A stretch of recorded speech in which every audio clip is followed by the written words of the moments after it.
ഉദയം പേരൂരിലെയും വിളവൂരിലെയും മാത്രമല്ല കേരളമെമ്പാടുമുള്ള തദ്ദേശ സ്ഥാപനങ്ങളിൽ ഞങ്ങളുടെ പ്രതിനിധികളെത്തി. എറണാകുളത്തെ ജനങ്ങൾക്ക് എന്താണ് പറയാനുള്ളത് എന്ന് കേട്ടിട്ട് തരാം.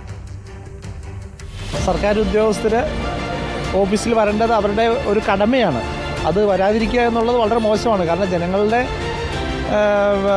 ആവശ്യങ്ങൾക്ക് വേണ്ടിയിട്ട് ജനങ്ങൾ ഓരോരുത്തരും അവരുടെ ഓഫീസുകളിൽ ചെല്ലുന്ന സമയത്ത് അവർ ബന്ധപ്പെട്ട ഉദ്യോഗസ്ഥർ അവരുടെ ഓഫീസിലില്ല എന്നുണ്ടെങ്കിൽ അത് ഉണ്ടാക്കുന്ന ബുദ്ധിമുട്ടുകൾ എന്തുമാത്രമായിരിക്കും.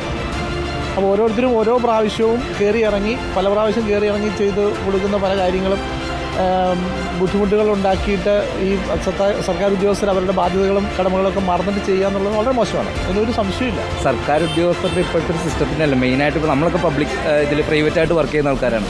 ശരിക്കും ഇവർക്കും ഈ പറയും പോലെയുള്ള ജോലി ചെയ്യുന്ന എല്ലാവർക്കും അവരുടേതായുള്ള ഒരു ടാർഗറ്റ് കൊടുക്കണം എന്നുള്ളതാണ് എൻ്റെ ഒരു അഭിപ്രായം. കാരണം ഇപ്പോൾ ഗവൺമെൻറ്റിലാണെങ്കിലും ഇത്ര മണി തൊട്ട് ഇത്ര മണി വരെ, ഇപ്പോൾ നമ്മൾ പ്രൈവറ്റിലൊക്കെ ആണെങ്കിലും ഒരു 10 മണിക്ക് കയറേണ്ട ആൾ ഒരു 10:05 ആയിക്കഴിഞ്ഞാൽ അവരുടെ ഹാഫ് ഡേ കട്ട് ചെയ്യുന്നൊരു സാഹചര്യമാണ്.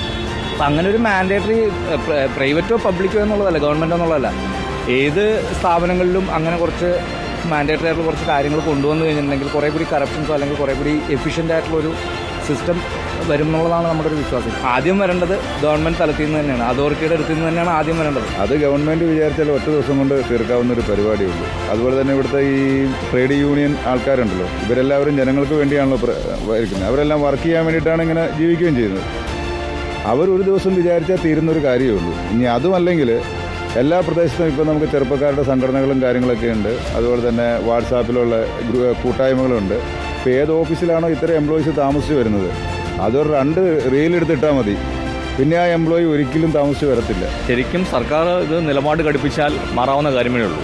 ഈ നേരത്തെ പറഞ്ഞതുപോലെ സംഘടനകൾ ശരിക്കും പറഞ്ഞാൽ അതിനെ നിലപാട് ഘടിപ്പിക്കുക. സംഘടനകൾ പറയുകയാണ് ഇത്ര മണിക്ക് തന്നെ ഓഫീസിൽ ചേരണം, ഇല്ലെങ്കിൽ അതിന് ഇത് കട്ട് ചെയ്യും, സാലറി കട്ട് ചെയ്യും എന്നുള്ളൊരു തീരുമാനത്തിലെത്തി കഴിഞ്ഞാൽ തീർച്ചയായിട്ടും ഇത് മാറാവുന്ന ഒരു സിസ്റ്റമാണ്.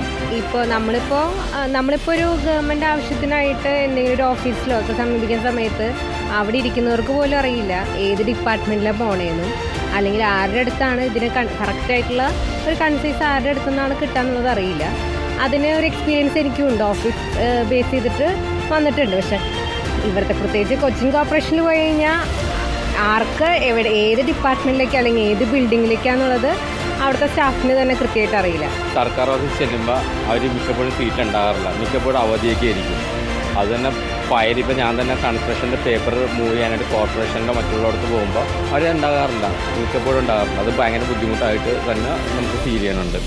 കാരണം പേപ്പർ അപ്പം മൂവ് ചെയ്യുന്നുണ്ട്. അപ്പോൾ നമ്മുടെ കൺസ്ട്രക്ഷൻ്റെ ഇത് നീണ്ടു പോകണേണ്.